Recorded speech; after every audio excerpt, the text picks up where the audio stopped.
Hey everyone, welcome back to my channel. Thanks for joining me today. For those of you who are new here on this channel, we share helpful tutorials and how-to guides. In today's video, I'll be showing you how to check the amount of ROM installed on your Android. So if you want to know how to do it, just keep on watching. So as you can see in this tutorial, I'll just show you a presentation on how to do it. But don't worry, because I guarantee you that after this tutorial, you'll be able to check the amount of RAM installed on your Android, okay? So what you need to do is just go ahead and listen carefully and follow these steps carefully, okay? So first of all, what you need to do is to open settings.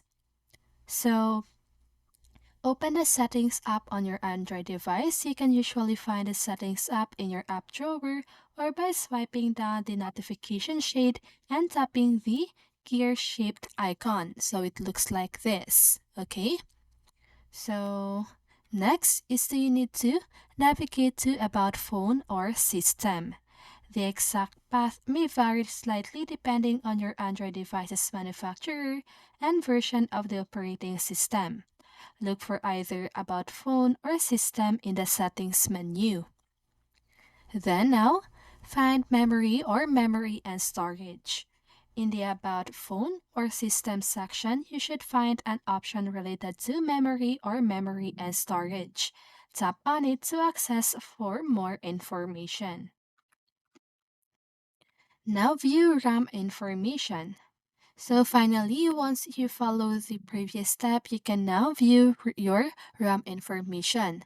So it should look like this, or it really depends on the interface of your device. Okay, so in the memory section, you will see the amount of RAM installed on your device. It is usually expressed in gigabytes or GB, like this one and this one. And for example, you might see ROM to 4 point something, just like that, okay? Or total RAM is 6 gig, so indicating the amount of RAM available on your device, okay? So if you can't find the RAM information in the About Phone or System section, try looking for an option like Device, Device Information, or System Information in the Settings menu. So RAM information is typically listed in this section. So now keep in mind that the exact wording and layout of settings may vary depending on the Android device's manufacturer and the version of Android you are using. The steps mentioned in this tutorial should work for most Android devices, but if you encounter any difficulties, you can also try searching for RAM or memory in the Settings app's search bar to quickly locate the relevant information. And that's it for this video. I hope this video helped you, and if it did, make sure to like, subscribe, and hit the bell notification so you won't miss a video. See you in the next one, and have a great day!